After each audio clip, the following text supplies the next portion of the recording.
तो last lecture में हम लोगों ने क्रॉस प्रोडक्ट की डेफिनेशन देखी थी और ए क्रॉस बी की डायरेक्शन को हमने गेस किया था। Unit vector, standard unit vectors की डायरेक्शन आई क्रॉस जे, जैसे के कैप है उसी तरीके से जे क्रॉस के आई कैप है या के क्रॉस आई प्लस जे कैप है। तो इस तरीके से हमने स्टैंडर्ड यूनिट वेक्टर्स का डायरेक्शन निकाला था, क्रॉस प्रोडक्ट निकाला था। उनके मॉडुलस तो 1 हो गए थे। लेकिन अब जरूरी नहीं है कि आपको केवल स्टैंडर्ड यूनिट वेक्टर्स के क्रॉस प्रोडक्ट होंगे। भाई हमने कोई भी वेक्टर हो सकता है हमारे पास। तो अगर हम कोई दो जनरल वेक्टर्स लें, कोई भी दो जनरल वेक्टर्स लें R1 और R2, उनका हम क्रॉस प्रोडक्ट कैसे निकालेंगे उस पर अब बात करते हैं। तो हम बात करते हैं कि cross product of general position vectors, cross product of two position vectors.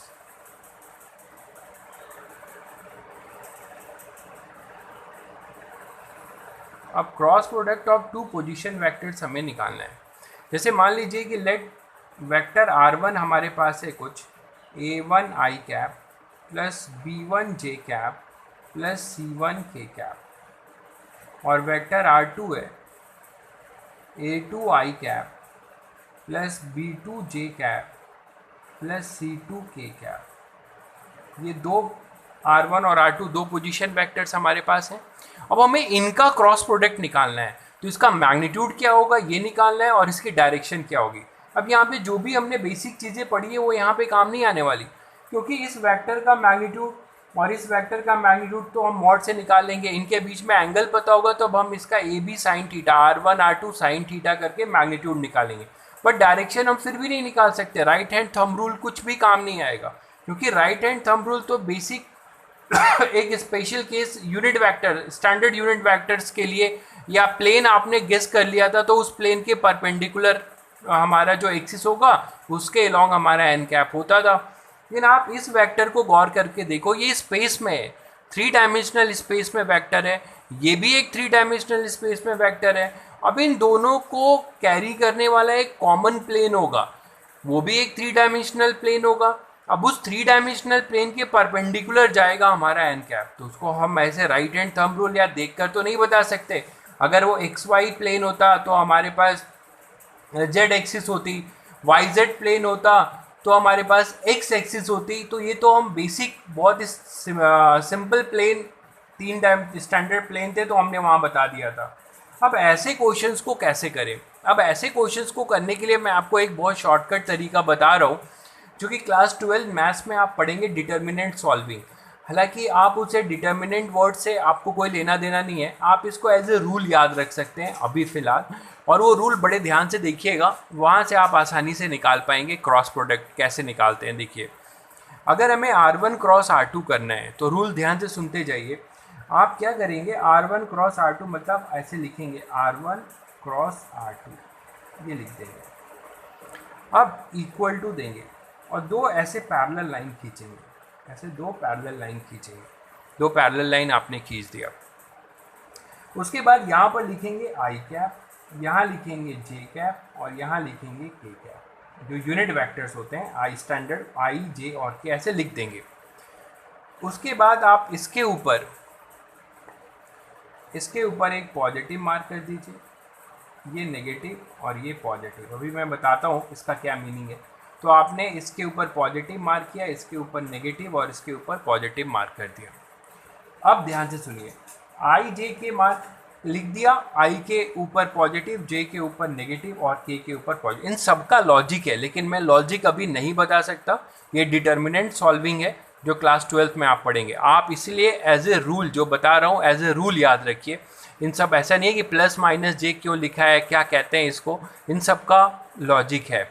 लेकिन अभी आप इस स्टेज पे नहीं हो कि मैं आपको उस लॉजिक डिटर्मिनेंट के बारे में कुछ बताऊं, बट इस मेथड से ये बहुत आसानी से हो जाएगा, इसलिए एज ए रूल इसको बताया जा रहा है। तो इसको ध्यान से देखिए। तो आई का कोफिशिएंट क्या है? अगर आप R1 क्रॉस R2 कर रहे हैं तो सबसे पहले आई के नीचे R1 के कोफिशिएंट्स लिखे जाएंगे। ये बात बहुत इंपॉर्टेंट है। R1 क्रॉस R2 अगर आप कर रहे हैं तो सबसे पहले आई का जो कोफिशिएंट होगा R1 का वो लिखा जाएगा, जे का जो R1 का कोफिशिएंट है वो लिखा जाएगा, के का कोफिशिएंट जो R1 का होगा वो लिखा जाएगा।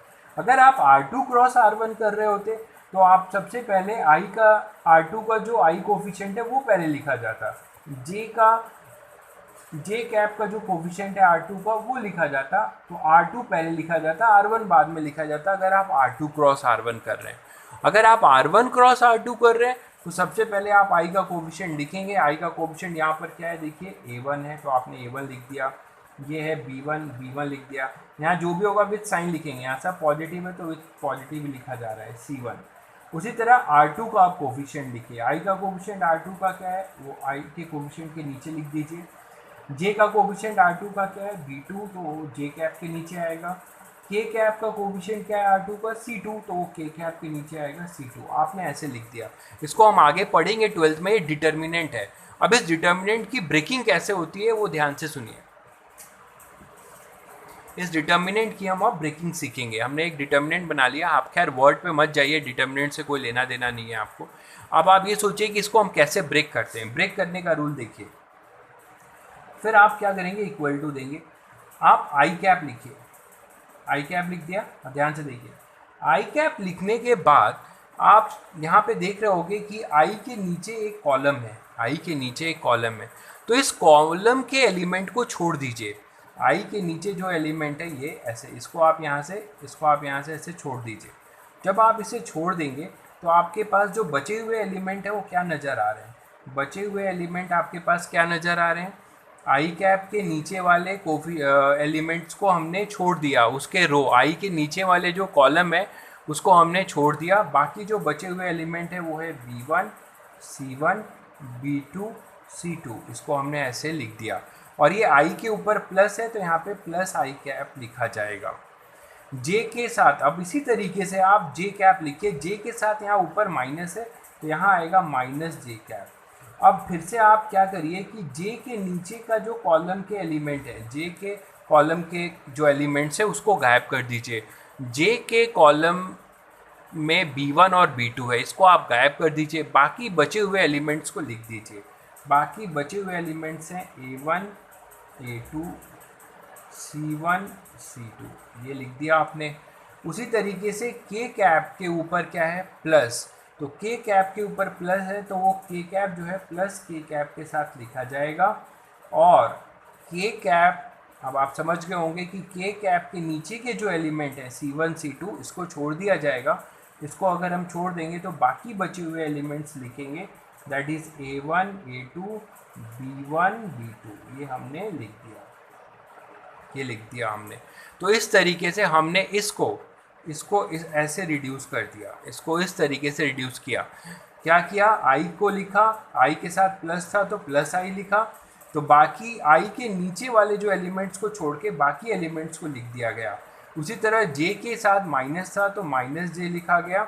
और जे के नीचे के जो एलिमेंट्स है उसको छोड़ दिया गया और A1 A2 C1 C2 लिख दिया गया। सिमिलरली फॉर के कैप, के के नीचे वाले एलिमेंट्स को छोड़कर बाकी बचे हुए एलिमेंट्स को लिख दिया गया और ये 3 में स्प्लिट हो गए।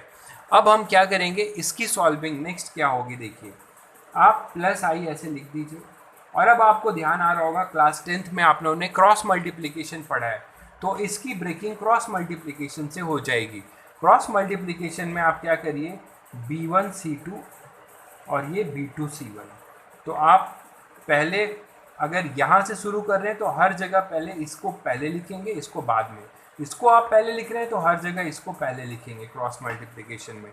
तो आपके पास जो रिज़ल्ट आएगा इसको ब्रेक करने के बाद वो आ जाएगा B1 C2। मैंने पहले ये लिखा है तो हर जगह पहले मैं ये वाला मल्टीप्लिकेशन पहले लिखूँगा। B1 C2 बीच में माइनस होता था, क्रॉस मल्टीप्लिकेशन B2 C1 ऐसे लिख दिया। फिर माइनस जे कैप। अब आप यहाँ पे क्या करेंगे, A1 C2 और ये A2 C1। तो पहले मैंने यहाँ से लिखना शुरू किया है तो इसमें भी पहले इसको पहले मैं लिखूँगा A1 C2 को। तो ये लिखूँगा A1 C2 minus A2 C1। उसी तरीके से फिर प्लस के कैप और इसके साथ क्रॉस मल्टीप्लिकेशन जो होगा वो क्या होगा आपके पास, B2 A1 और A2 B1। तो मैंने पहले ये वाले पहले लिखे हैं तो हर जगह पहले हर टर्म में ये वाला पहले लिखा जाएगा। अगर आप B2 C1 से करते तो यहाँ पे क्या लिखते हैं B2C1 माइनस B1C2। तो यहाँ पे आप A2C1 पहले लिखते हैं, यहाँ पे A2B1 पहले लिखते हैं अकॉर्डिंगली। तो मैं पहले ये लिख रहा हूँ तो हर टर्म में पहले ये लिखूँगा। तो यहाँ पहला टर्म आएगा A1B2 माइनस A2B1। तो ये आपको रिजल्ट मिला। ये रिजल्ट आपको बता रहा है R1 क्रॉस R2। अब आप ध्यान से देखिए कि आपको यहाँ पर ऑटोमेटिकली आपको एक वेक्टर मिल गया। आपको अलग से मैग्नीट्यूड और अलग से उसका डायरेक्शन नहीं निकालना है।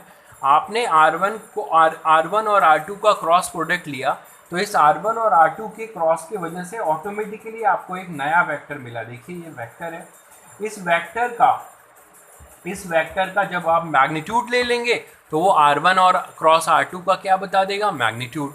और इसका अगर यूनिट वेक्टर बना देंगे, R1 क्रॉस R2 का यूनिट वेक्टर बना देंगे, तो इससे आपको क्या मिल जाएगी, उसकी डायरेक्शन, मतलब n कैप मिल जाएगा।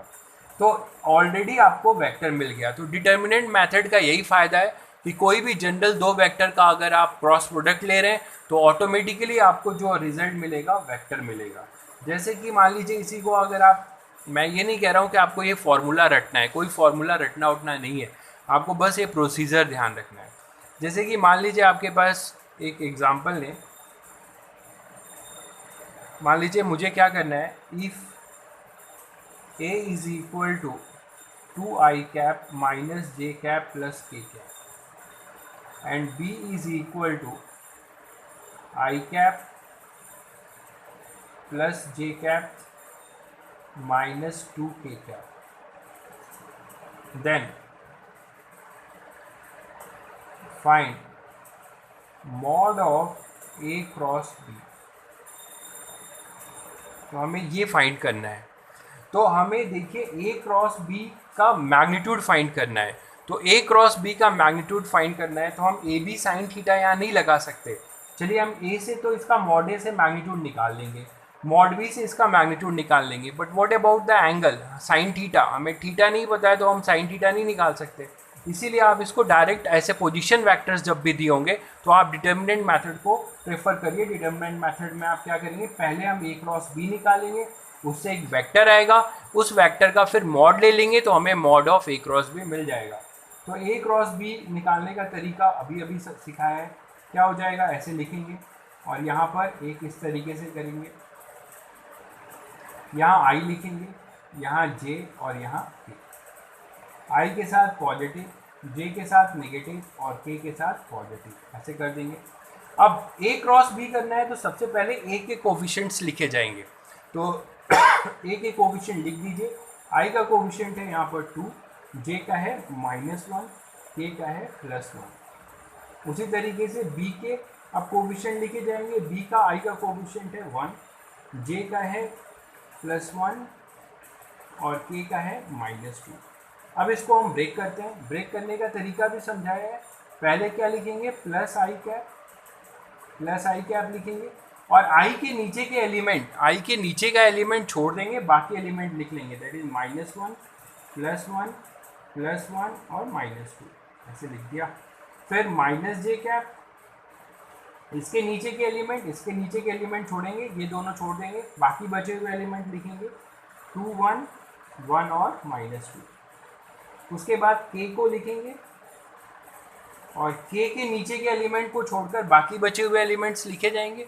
तो बाकी बचे हुए एलिमेंट्स क्या हैं, 2 1 -1 और 1।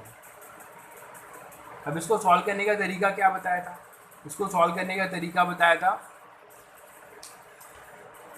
कि आप प्लस I को लिखेंगे, प्लस I लिख दिया।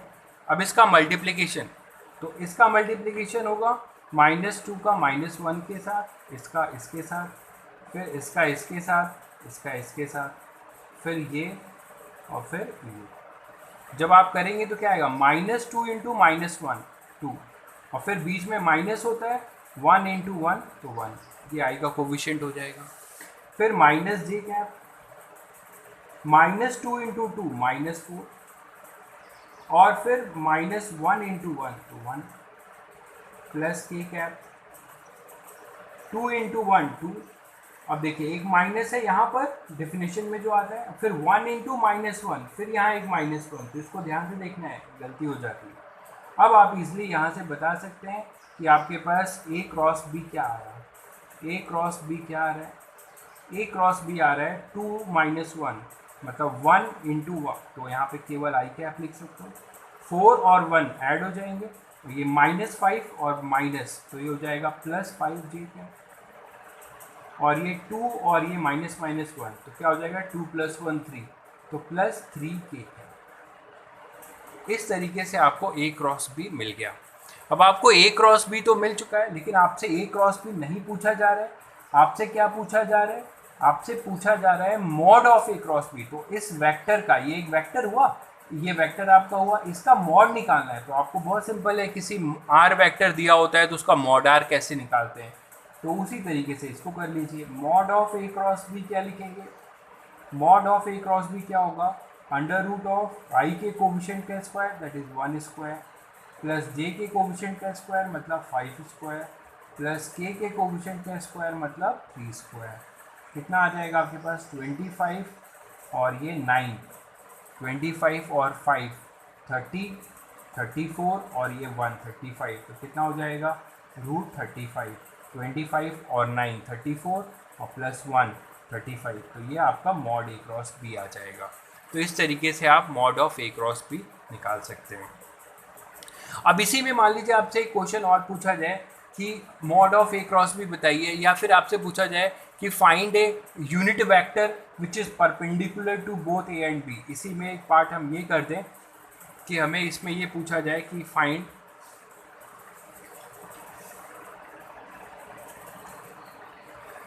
इसी क्वेश्चन में आपसे सेकेंड पार्ट ये पूछा जाए कि find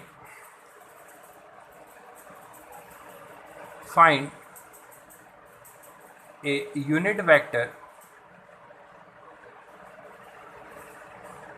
which is perpendicular to both A and B। A और B दोनों के परपेंडिकुलर हो वैसा यूनिट वेक्टर बताइए। तो मैंने अभी आपको क्रॉस रूल क्या बताया था कि जो A क्रॉस B जब हम करेंगे तो यहाँ से जो हमें एन कैप होगा that will give you the direction. और एन कैप के बारे में क्या बताया गया? It is perpendicular to the plane containing A and B. N cap जो होगा वो ए और बी के प्लेन के क्या होगा? परपेंडिकुलर होगा, मतलब वो ए और बी के भी परपेंडिकुलर होगा। तो अभी हमने ए क्रॉस बी का रिजल्ट निकाला है। ए क्रॉस बी से जो हमें वेक्टर मिला था वो वेक्टर हमें मिला हुआ है। वो वेक्टर हमारे पास क्या है? वो ये था i cap plus 5 cap plus 3 cap, i cap plus 5 cap plus 3 cap. तो ये वेक्टर जो मिला हमें, इस वेक्टर में एक मैग्नीट्यूड छुपा है, एक डायरेक्शन छुपा है। तो मैग्नीट्यूड तो आपने अभी निकाला, मैग्नीट्यूड कितना है? √35 इसका मैग्नीट्यूड है। और इसका डायरेक्शन कौन बताएगा? Unit vector n cap. और एन कैप तो आपको क्या पता लगा कि इस वेक्टर का जब हम यूनिट वेक्टर करेंगे, इस वेक्टर को हम यूनिट वेक्टर बना देंगे तो हमें एन कैप मिल जाएगा। और यही एन कैप क्या होगा? ए और बी के भी परपेंडिकुलर होगा या ए और बी के प्लेन के परपेंडिकुलर होगा। तो यहाँ पे हमें सीधे सीधे एन कैप निकालने के लिए बोला गया है। तो एन कैप क्या हो जाएगा? इस वेक्टर, ये वेक्टर है, इस वेक्टर को क्या करें? इसके मॉड से डिवाइड कर दें। ये वेक्टर कुछ आप इसे आर वेक्टर मान सकते हैं। तो आपने क्या पढ़ा है कि अगर आर वेक्टर का हमें मैग्नीट्यूड निकालना है तो आप क्या बोलते हो? Vector R upon mod R. वही चीज़ किया गया है। Vector R A cross B है, उसका मॉड आर है mod of A cross B. तो इसका क्या आ जाएगा? I cap plus 5 cap plus 3 cap upon mod. Mod अभी आपने इसका निकाला है, वो कितना है? √35। तो आपको ये मिल जाएगा इसका यूनिट वेक्टर। मतलब ये इसका क्या बता रहा है? डायरेक्शन। मतलब ये हुआ कि आप इसको √35 से मल्टीप्लाई कर देंगे तो आपको यही वेक्टर मिल जाएगा। भाई इस वेक्टर में इसका डायरेक्शन छुपा हुआ है, इसका यूनिट वेक्टर, इसका यूनिट वेक्टर ये है। यही यूनिट वेक्टर आपसे पूछा गया था कि find a unit vector which is perpendicular to both A and B. तो दोनों के परपेंडिकुलर आपको ये वेक्टर मिलेगा। यहाँ से आपने बताया कि ये वेक्टर जो है इसकी एन कैप जो है वो इन दोनों के प्लेन के क्या होगा, परपेंडिकुलर होगा। तो ऐसे क्वेश्चन पूछे जा सकते हैं। उसी तरीके से आपने क्रॉस प्रोडक्ट में देखा था कि क्रॉस प्रोडक्ट में अगर किसी दो वेक्टर ए डॉट बी को जीरो आ जाता है, नल वेक्टर आता है, तो आपने क्या कंक्लूड किया था कि both these two vectors are perpendicular, ये किया था। ठीक उसी तरीके से अगर आप किसी दो वेक्टर का क्रॉस प्रोडक्ट लेते हैं और उसका क्रॉस एक नल वेक्टर आता है, इससे आप क्या समझ रहे हो कि कोई भी दो वेक्टर का क्रॉस प्रोडक्ट जीरो कब होगा, जब साइन उनके बीच का एंगल क्या हो जाए, जीरो, साइन जीरो जीरो होता है। मतलब दो पैरेलल वेक्टर अगर हैं, उनका अगर आप क्रॉस प्रोडक्ट लेते हैं तो उनका क्रॉस प्रोडक्ट हमेशा और हमेशा क्या आएगा, ज़ीरो आएगा फॉर टू पैरेलल वेक्टर। तो अब आप ये बोल सकते हैं कि cross product of two parallel vectors,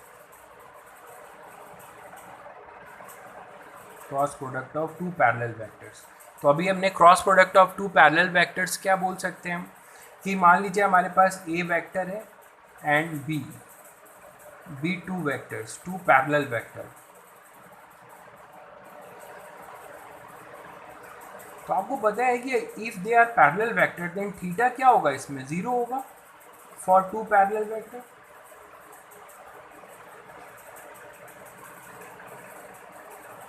zero भी हो सकता है, 180 भी हो सकता है, मतलब एक वेक्टर ए है और एक वेक्टर ये बी है, ये दोनों पैरेलल हो गए, या वेक्टर ए ये है, वेक्टर बी इधर है, तो ये एंटी पैरेलल हो गए, तो इनके बीच का एंगल होगा 180। तो भी साइन 180 आप क्रॉस लेंगे तो ज़ीरो आएगा, इनके बीच का एंगल होगा ज़ीरो। तो आप ये बोल सकते हैं कि इनका ए क्रॉस बी जब आप करेंगे तो इसका मैग्नीट्यूड ही क्या आ जाएगा, mod A mod B sine zero, sine zero zero होता है, साइन 180 जीरो, तो ये ज़ीरो आ जाएगा फॉर जीरो को, जब ये नल वेक्टर आ जाएगा फॉर टू पैरेलल वेक्टर। तो आप इससे आपको क्या कंक्लूड कर रहे हैं कि अगर आपको कोई भी दो वेक्टर्स दिया जा रहा है और उन दोनों वेक्टर का क्रॉस प्रोडक्ट आप ले रहे हैं और after getting the cross product we are getting a null vector, अगर हमें नल वेक्टर मिल रहा है, तो जब हमें नल वेक्टर मिल रहा है इसका मतलब हम ये कंक्लूड कर पाएंगे कि ये दोनों वेक्टर्स कैसे हैं, ये दोनों वेक्टर्स हमारे पैरेलल वेक्टर हैं। तो आप बोल सकते हैं कि cross product of any two parallel vector is zero, या आप ये बोल सकते हैं कि इफ़, उल्टा भी बोल सकते हैं कि if A cross B is zero this implies vector A and vector B are parallel vector.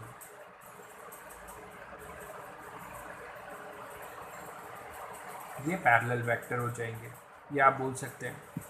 तो कोई भी कोलिनियर वेक्टर्स जो होते हैं वो भी कैसे वेक्टर्स होते हैं, पैरेलल वेक्टर्स होते हैं। कोलिनियर वेक्टर्स, इसमें अगर मैं ये बोलूँ कोलिनियर, को प्लानर वेक्टर मैंने आपको बताया था कि कोई भी दो वेक्टर्स अगर सेम प्लेन में होते हैं दे आर कॉल्ड को प्लानर। उसी तरीके से कोलिनियर, कोलिनियर के लिए आप क्या बोल सकते हैं, कोलिनियर पॉइंट्स आपको पता है ये सारे पॉइंट्स जो कि सेम प्लेन में, सेम लाइन में लाई करें, they are called collinear lines. तो ये A1, A2, A3, A4, A5, A6, ये सारे ऐसे बहुत सारे लाइन। अगर मैं इन दोनों से एक वेक्टर बनाऊँ, ये बताऊँगा A1, A2 वेक्टर, इसी तरह से इसे जोड़ दूँ, ये आएगा A2, A3 वेक्टर, ये आएगा A3, A4 vector, A4, A5 vector, इसी तरीके से A5, A6 वेक्टर। तो ये सारे वेक्टर्स क्या हो जाएंगे, ये कोलिनियर वेक्टर्स कहलाएंगे जो कि सेम लाइन में लाई कर रहे हैं। और सारे कोलिनियर वेक्टर भी क्या होंगे, इनके बीच का एंगल भी क्या होगा, एंगल आपका इनके बीच का 0 डिग्री होगा। तो आप ये बोल सकते हैं कि सारे कोलिनियर वेक्टर्स हमारे कैसे होते हैं, पैरेलल वेक्टर्स बोले जा सकते हैं। तो हम ये बोल सकते हैं कि collinear, all collinear vectors are parallel vectors.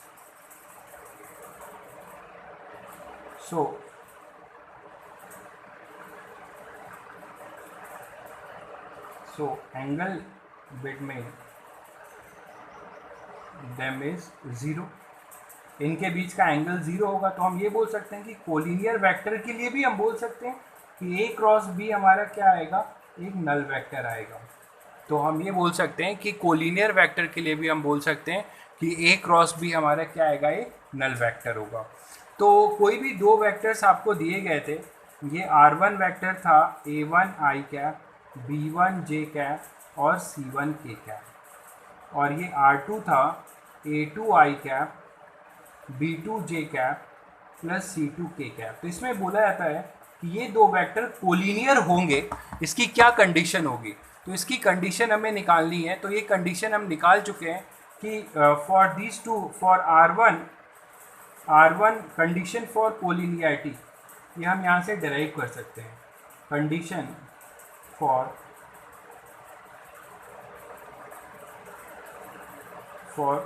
Collinear vector, condition for collinear vectors, कोई भी दो वेक्टर कोलिनियर होंगे, इसकी क्या कंडीशन होगी वो आप बता सकते हैं। तो अभी मैंने बताया कि आप क्या करिए, R1 क्रॉस R2, आपको पता है A क्रॉस B 0 होगा अगर ये कोलिनियर है, तो ये क्या हो जाएंगे, इनका क्रॉस प्रोडक्ट क्या होगा, एक नल वेक्टर होगा। इनका क्रॉस प्रोडक्ट एक नल वेक्टर होगा। और इनका क्रॉस प्रोडक्ट अभी आपने निकालना सीखा है, इनका क्रॉस प्रोडक्ट अभी आपने ये निकाला हुआ है। इसको ज़ीरो कर दीजिए। ये पूरा ज़ीरो कब होगा, जब ये ज़ीरो होगा, ये ज़ीरो होगा और ये ज़ीरो होगा। तो इसको जब आप ज़ीरो कर देंगे तो आपको क्या मिलेगा, आपको ये मिलेगा कि इनके जो कॉरस्पॉन्डिंग कोफिशिएंट्स हैं वो प्रोपोर्शनल होने चाहिए, वो आप बता सकते हैं इस तरीके से।